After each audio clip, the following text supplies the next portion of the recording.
Hi, welcome back to the Boxes of Lights game channel. In this series we're going to do something a little bit different. This is something I've been promising for a little while now, and that's kind of an FAQ type series on how to play multiplayer. We're going to play a 4-player game, and the first thing I want to do is show you some of the setup differences between the 4-player game and the solo game.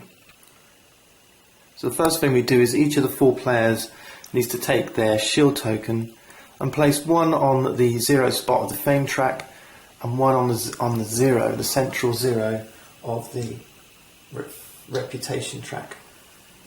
Everything else is pretty much the same from this point on in terms of cards and so on. We have the enemy units and the ruin tokens set up. We have the artifact deck shuffled, our wound pile, our advanced actions deck and our spell deck. Now the only difference here on the multiplayer game, when we played solo, we removed these interactive spells. Now we've got to put these back in when we're playing multiplayer. Okay, so we're going to shuffle those back into the spell deck. I'll do that in a second. Next thing we must do is set up the unit offer. And we have to reveal as many cards from the regular unit deck as there are players, plus 2. So in a solo game we had 3 units in our starting unit offer, because there was only 1 player. I think a lot of people get confused and assume the dummy player counts as a player, but no, dummy player doesn't count. So it was 3 in a solo play. With 4 players then we would have 4 plus 2. Alright? So it's always number of players plus 2 units in the unit offer, and we're playing 4-player.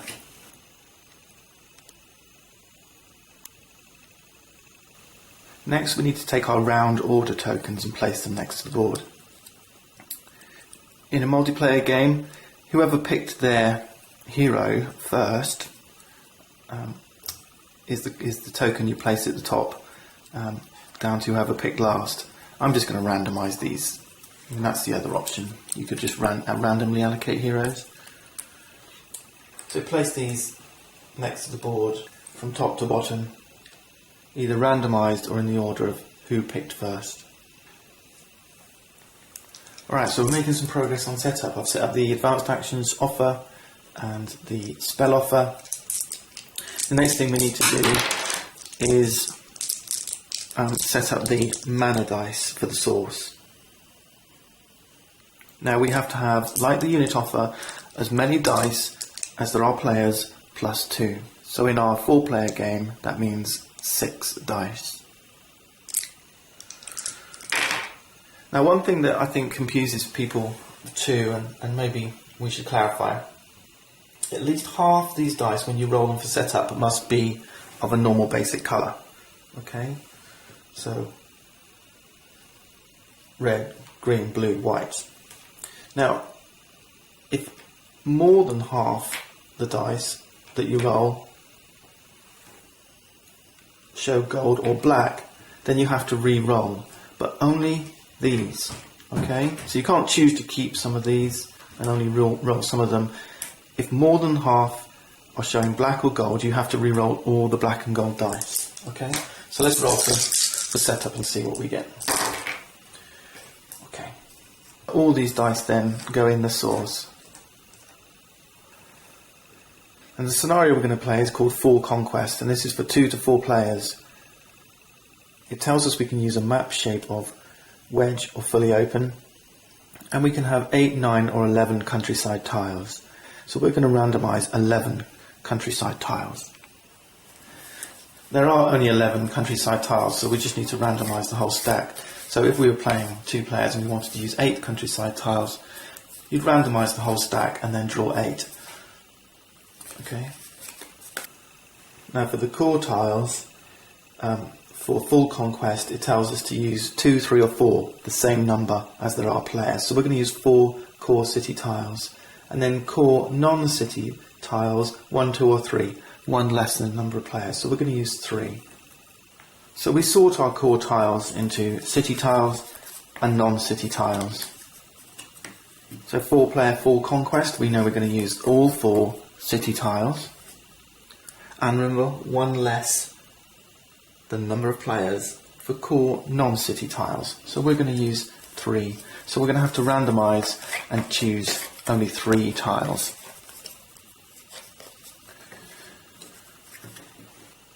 And now we can randomise these core tiles together. So we're going to shuffle these up.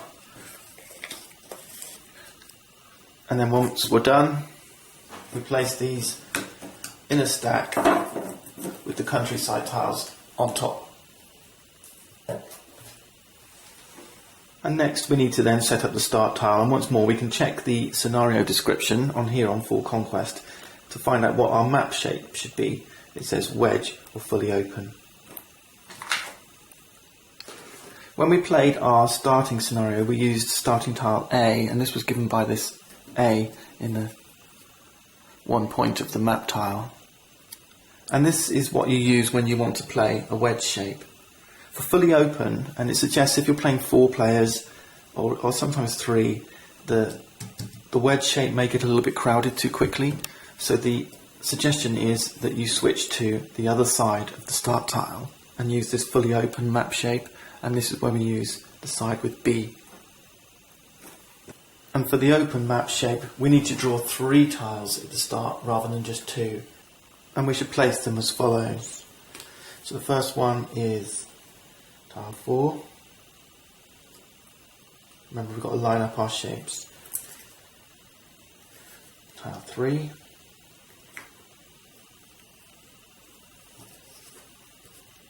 And tile number 1.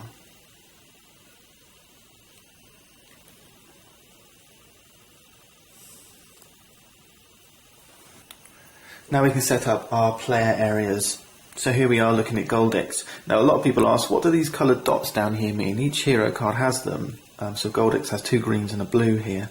We use them during the solo game. So if you watch my walkthroughs, you'll remember the dummy player will start with 2 green crystals and a blue crystal here, corresponding to these coloured dots.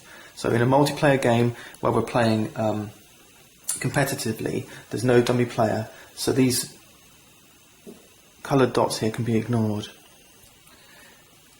When setting up your play areas, there's also another difference when you're playing multiplayer from what we did during solo play. If you remember, during solo we removed these skill tokens, these interactive skill tokens. If you can remember, if you watch the series, these are the ones on your skill description cards, the ones that are in this darker shade.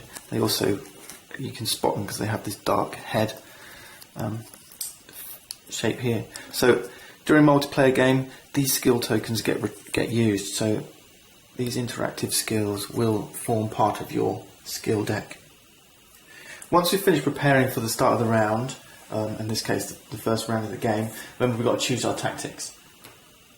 Each player takes, and in this case we've got 4 players, so each player is going to choose one of these tactics.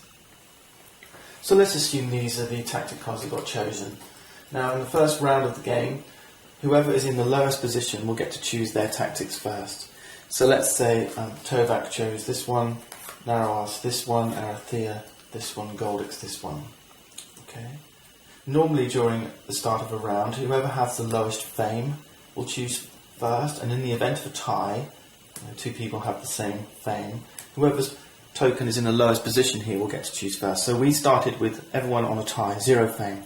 So whoever's token was in the lowest position got to choose their tactics first. Now for the rest of the round, after you've chosen your tactics, these numbers on these tactic cards will determine the round order. So lowest will go first for the rest of this round. So Goldix goes first, followed by Noroas, followed by Arathea, followed by Tovak. And that's our round order now for the rest of the round. At the end of the round, these tactics will get gathered up. In the solo game, we discarded them after we'd picked them and used them for a round. But in a multiplayer game, you gather them up and they'll become available for the next day.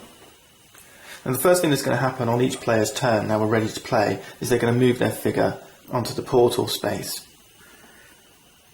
And when players are interacting, this portal space on the start tile is a bit of a safe haven. You cannot attack a player who is on the magic portal. What this means is that multiple players can all sit on this tile happily together without initiating combat. Okay? Same applies for cities as well. So, if more than one hero is in the same city, then they can't attack one another. So there's two exceptions.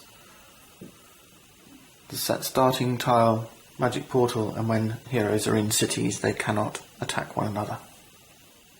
Now let's jump ahead a little bit to Noroas's turn. He's used his rethink tactic to draw himself a couple of new cards and discard a couple. And then Noroas is thinking, let's go and do an early attack.